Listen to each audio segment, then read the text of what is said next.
इराकमधून आणखी एका हल्ल्याचा व्हिडिओ समोर येतोय। इराकमध्ये अमेरिकन दूतावासाबाहेर आंदोलक चांगलेच आक्रमक झाले। काही ठिकाणी आंदोलकांची चक्क दूतावासाबाहेर थेट गोळीबार सुद्धा करण्यात आला। खामेनी यांच्या मृत्यूनंतर लोकांनी या ठिकाणी तीव्र आंदोलनं केलेली आहेत। यावेळी स्थानिक पोलीस आणि नागरिकांमध्ये तुफान राडा सुद्धा झाला।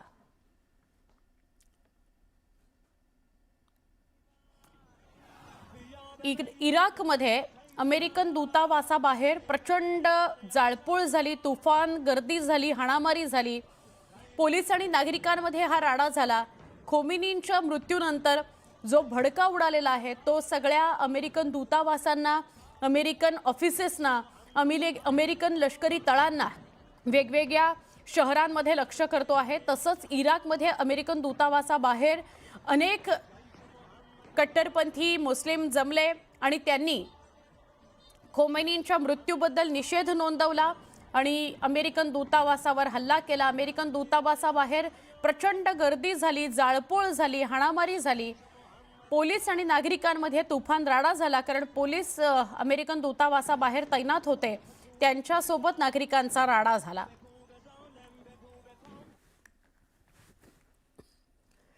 महायुद्धाच्या पार्श्वभूमीवर नरेंद्र मोदींनी इस्रायलचे पंतप्रधान बेंजामिन नेतन्याहू यांच्याशी दूरध्वनीवरून चर्चा केली अशी माहिती कळते। अत्यंत महत्त्वाची ही माहिती आहे। भारताचे पंतप्रधान नरेंद्र मोदी यांनी इस्रायलचे पंतप्रधान, आत्ताच पंतप्रधान इस्रायलला जाऊन आले, त्यामुळे बेंजामिन नेतन्याहू यांच्याशी त्यांनी दूरध्वनीवरून चर्चा केली असं कळतंय। आणि इस्रायलमधील नागरिकांच्या सुरक्षेचा मुद्दा, प्रादेशिक परिस्थितीवर सविस्तर संवाद या दोन नेत्यांमध्ये झाला।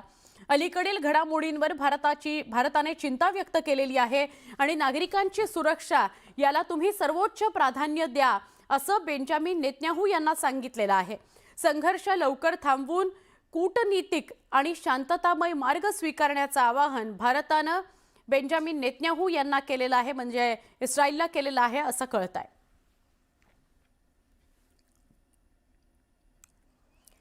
पंतप्रधान नरेंद्र मोदी यांनी एक्सवर पोस्ट करत ही माहिती दिलेली आहे आणि ही माहिती समोर येते की पंतप्रधान नरेंद्र मोदींनी बेंजामिन नेतन्याहू यांच्याशी संवाद केला आणि तो संवाद असा होता की आता हे सगळं जे युद्ध आहे हे थांबवा, तुमच्या नागरिकांचा, तिकडच्या नागरिकांचा विचार करा, त्यांची सुरक्षा सगळ्यात जास्त महत्त्वाची आहे।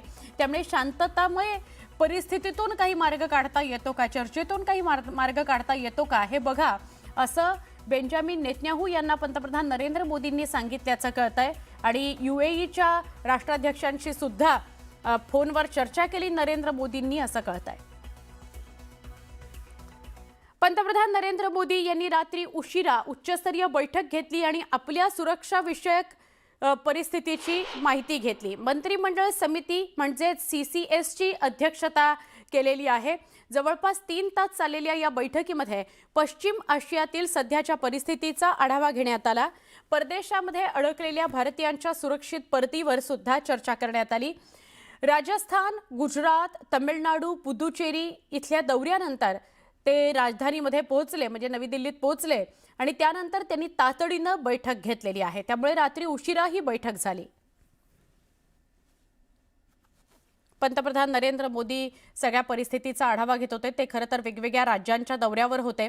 ते राजस्थान, गुजरात, तमिळनाडू, पुदुचेरीला जाऊन आले। काल रात्री उशिरा ते जेव्हा नवी दिल्लीमध्ये परतले, लगेचच त्यांनी तातडीची बैठक बोलवली आणि या बैठकीमध्ये इस्रायल, अमेरिका आणि इराण यांच्यामध्ये जी युद्धाची परिस्थिती आहे आणि त्यामुळे इतर देशांना जो काही फटका बसतो आहे त्यात भारताला किती फटका बसू शकतो, भारताची सुरक्षितता काय, कशा पद्धतीने अबाधित आहे या संदर्भात त्यांनी आढावा घेतला।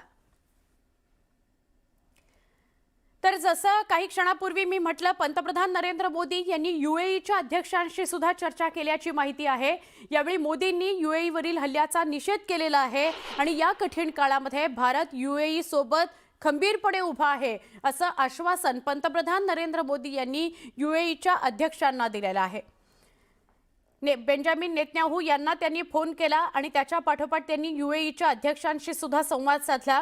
UAEच्या अध्यक्षांसाठी वेगळ्या कॉन्टेक्स्टमध्ये फोन होता। तो फोन याकरता होता की कठीण परिस्थिती UAEवर ओढावलेली आहे, त्यांना सुद्धा या क्षेपणास्त्र हल्ल्याचा फटका बसतो आहे आणि यावेळी या हल्ल्याचा निषेध मोदींनी केला आणि कठीण काळामध्ये भारत UAE सोबत आहे असं आश्वस्त केलं मोदींनी UAEच्या अध्यक्षांना। दरम्यान इस्रायली सैन्यानं इराणवर मोठा हल्ला केलाय। इराणच्या सरकारी टीव्ही आणि रेडिओच्या मुख्यालयावर इस्रायलनं हल्ला केला। हा हल्ला मध्य तेहरानमध्ये करण्यात आलेला आहे।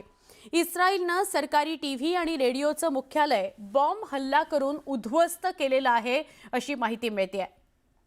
मध्य तेहरानमध्ये हे सरकारी टीव्हीचं ऑफिस होतं आणि त्यालाच लक्ष्य करून पूर्णपणे ते उद्ध्वस्त करण्यात आलंय असं कळतंय।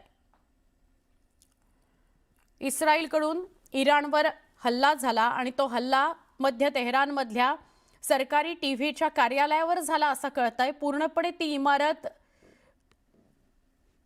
आधी तिला लक्ष्य करण्यात आलं आणि ती पूर्णपणे क्षेपणास्त्र हल्ल्याने उडवून देण्यात आली असं कळतंय। टीव्ही आणि रेडिओच्या मुख्यालयावर हल्ला झालेला आहे।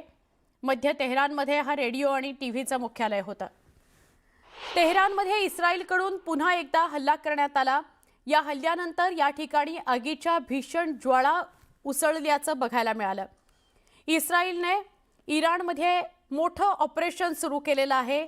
वेव्ह ऑफ स्ट्राइक्स असं या ऑपरेशनचं नाव आहे। वेव्ह ऑफ स्ट्राइक्स म्हणजे आपण अंदाज घेऊ शकतो या नावावरून की एका मागोमाग एक क्षेपणास्त्र हल्ले करत राहायचे आणि इराणच्या वेगवेगळ्या भागांना लक्ष्य करत राहायचं।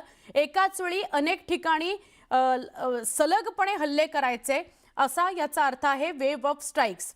इस्रायलनं इराणवर पुन्हा हे हल्ले जे सुरू केलेले आहेत त्याची ही दृश्य